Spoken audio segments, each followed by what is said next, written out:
राधे राधे मित्रों, जय श्री राम। आज हम भयात और भवोग निकालने की एक दूसरी विधि बता रहे हैं। ये विधि कब उपयोग होती है? जबकि जिस दिन की हमें कुंडली बनानी है उस दिन यदि नक्षत्र का क्षय होता है। नक्षत्र का क्षय हो रहा है, ये हम कैसे पहचानेंगे? तो जो नक्षत्र के खाने में, पंचांग में घटी पल वाला कोष्ठक होता है, खाना होता है, उसमें क्या होता है, नक्षत्र के 2 मान लिखे रहते हैं।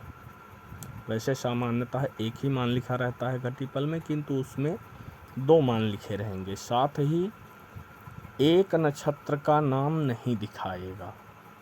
जैसे चित्रा है, अब स्वाति का अगर क्षय हो रहा है तो स्वाति का नाम ना दिखा करके फिर अगले वाले दिन में विशाखा का नाम दिखाएगा। तो इसे क्या कहते हैं? नक्षत्र का क्षय होना। अब जैसे मान लीजिए हमें इसी नक्षत्र के क्षय में किसी का जन्म हुआ है और उसकी हमें कुंडली बनानी है, तो भयात और भवोग कैसे निकालेंगे, इसकी विधि हम आपको आगे बता रहे हैं। तो आइए पहले नियम में देखते हैं। पंचांग में नक्षत्र के खाने में जिस दिन 2 मान लिखे होते हैं उस दिन नक्षत्र का क्षय होता है। पहला मान नक्षत्र प्रारंभ का होता है और दूसरा मान नक्षत्र समाप्ति का होता है। इस परिस्थिति में हमें भयात व भवोग निकालने के लिए नक्षत्र प्रारंभ के मान को इष्ट काल में घटाने से भयात प्राप्त होता है और प्रारंभ के मान को समाप्ति के मान में घटाने से भवोग प्राप्त होता है। तो ये तो हमारा हो गया नियम। अब इसको हम एक उदाहरण दे करके समझा रहे हैं। उदाहरण है, जन्म समय है 17 अप्रैल 2022 का। ये हमने पंचांग जो उपयोग किया है इसमें तो नीमच का निर्णय सागर पंचांग है। तो पंचांग में स्वाति नक्षत्र के प्रारंभ का मान दिया है 2 घटी 28 पल और स्वाति नक्षत्र के समाप्ति का मान है 58 घटी 13 पल। स्वाति नक्षत्र का ही क्षय हो रहा है इस दिन।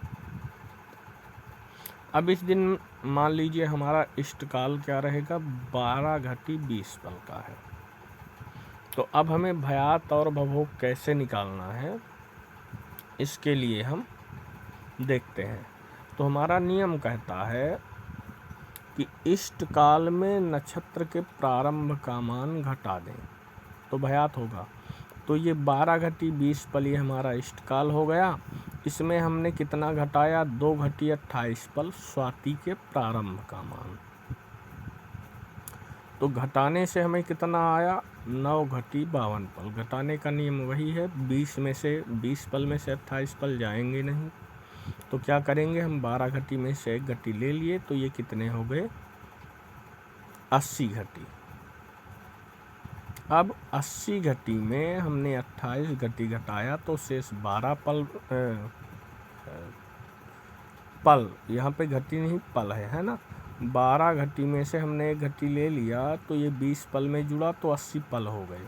80 पल में हम 28 पल घटा रहे हैं तो हमें 52 पल प्राप्त हुए। अब ये घटी वाला जो 12 घटी था, 1 घटी इधर चली आई तो ये क्या हुआ, 11 घटी बचा।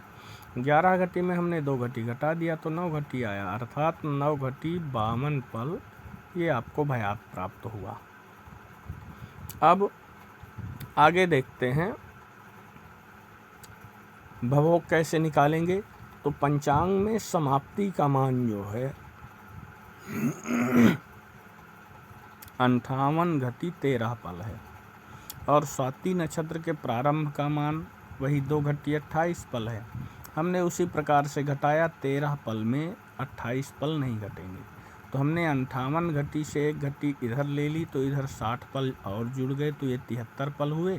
73 पल में 28 पल हमने घटा दिए तो 45 पल नीचे प्राप्त हुए और 58 घटी में से 1 घटी चली गई थी तो ये 57 घटी बचे।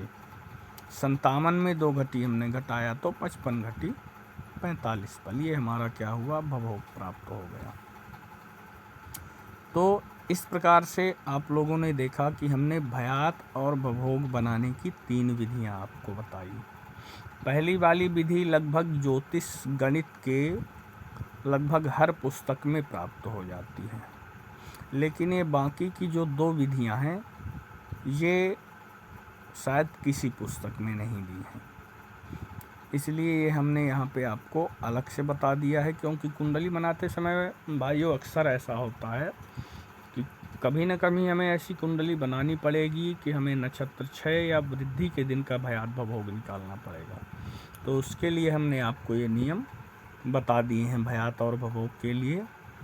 अब भयात भवभोग निकालने में किसी को कोई परेशानी नहीं होगी, ऐसी हम आशा करते हैं। तो भाइयों अब अगले वीडियो में हम फिर से आपसे मिलेंगे। अब चंद्र स्पष्ट कैसे करते हैं इस विधि को लेकर के। तो चलिए अगले वीडियो में मिलते हैं। और आप लोगों को ये वीडियो कैसा लगा और समझ में आया कि नहीं, ये बात थोड़ा सा आप हमें कमेंट में ज़रूर बताइएगा, क्योंकि जो कुछ कमियां रह जाएं तो हम उन्हें सुधारने का प्रयास करेंगे और आपकी शंकाओं का समाधान भी हम यथासंभव करने का प्रयास करेंगे। तो भाइयों, जय माता की, जय श्री राम।